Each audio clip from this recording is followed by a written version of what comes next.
بسم اللہ الرحمن الرحیم۔ چینل پر آنے والے معزز دوستو السلام علیکم۔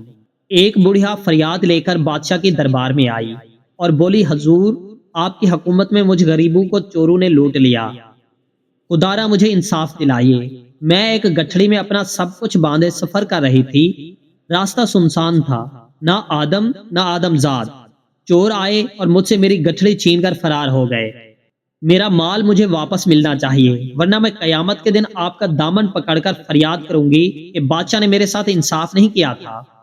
بڑھیا کی بات سن کر بادشاہ کو جلال آ گیا۔ اس نے بڑھیا سے پوچھا کہ تمہارا کوئی گواہ ہے تو پیش کرو۔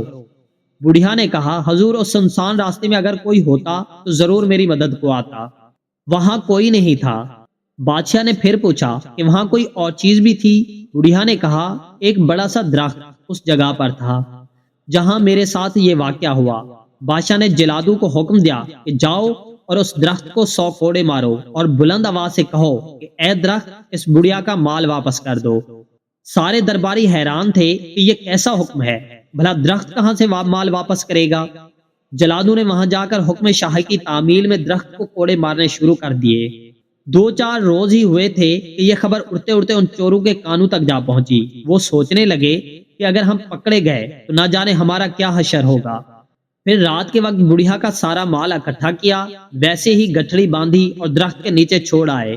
صبح جلادو نے دیکھا کہ ایک گٹھڑی درخت کے نیچے رکھی ہوئی ہے۔ انہوں نے گٹھڑی اٹھائی اور بادشاہ کے حضور پیش کر دی۔